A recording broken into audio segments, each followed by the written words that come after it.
Hello friends, இன்றைக்கி நாம் vegetable சாதம் சிம்பிளாக எப்படி பண்ணுறதுன்னு பார்க்கலாம். வெங்காயம் கட் பண்ணி வச்சுருக்கேன், 2 வெங்காயம். வெஜிடபிள்ஸ் எல்லாம் கட் பண்ணி வச்சுருக்கேன். ஒரு தக்காளி பழம், கொஞ்சம் பீன்ஸு, ஒரு சின்ன 2 கேரட்டு, உருளைக்கிழங்கு 2,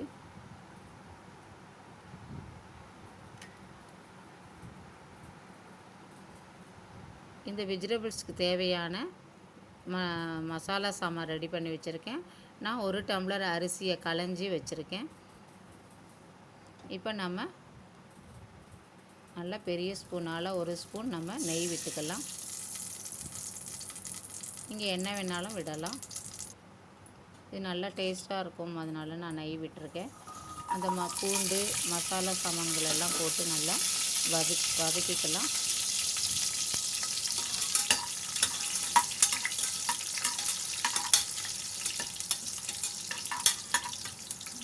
இது நல்லா வதங்கின உடனே நம்ம கட் பண்ணி வச்சுருக்கிற வெங்காயத்தை எடுத்து இதில் போட்டுக்கலாம்.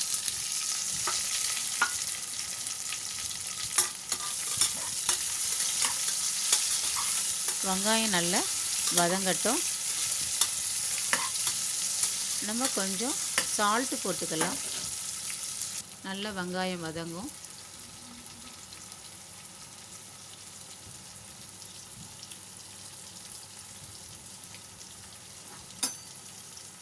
நல்லா கலந்து விட்டுப்போம். கொஞ்சம் வெங்காயம் நல்லா வதங்கின பிறகு நம்ம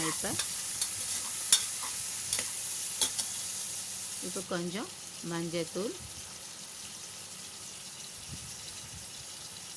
காரத்துக்கு நீங்கள் பச்சை மிளகா போட்டுக்கோங்க. அப்படி இல்லைன்னா நான் கலர்ஃபுல்லாக இருக்கணுங்கிறதுனால சில்லி பவுடர் போட்டுருக்கேன். போட்டு நல்லா இதை மிக்ஸ் பண்ணிக்கலாம்.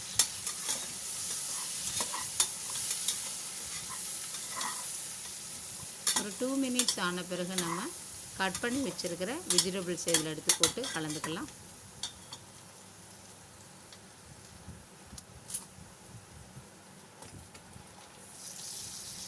இப்போ நல்லா இதை கலந்து விட்டுப்போம். இது நல்லா வதக்கிக்கலாம். ஒரு 2 மினிட்ஸ் வதங்கின பிறகு நம்ம களைஞ்சி வச்சுருக்கிற ரைஸை எடுத்து இதில் மிக்ஸ் பண்ணிக்கலாம். நான் நார்மல் ரைஸ் தான் போட்டிருக்கேன், பாஸ்மதி ரைஸ் இல்லை. இதுவே நல்லா உதிராக நல்லாயிருக்கும் சாதம். நல்லா கலந்து விட்டுக்கலாம். நான் 1 கப்பு ரைஸுக்கு ஒரு 1.25 டம்ளர் தண்ணி விட்டுருக்கேன்.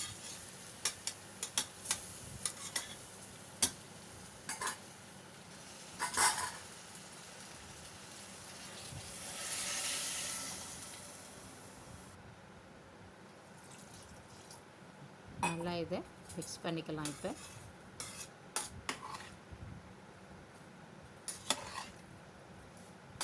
கலந்து விட்டுட்டு நம்ம குக்கரை மூடி வெயிட் போட்டுடலாம்.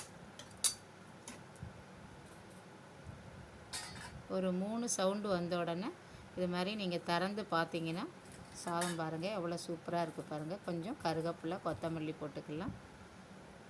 போட்டு நல்லா கலந்து விட்டு பாருங்கள். இப்போ நல்லா சாதம் உதிராக நல்லா இருக்குது பாருங்கள். டேஸ்டான வெஜிடபிள் சாதம் ரெடி பாருங்கள். சிம்பிளான வெஜிடபிள் சாதம் ரெடி. Thank you friends. நீங்களும் இது மாதிரி ட்ரை பண்ணி பாருங்கள். தேங்க்யூ.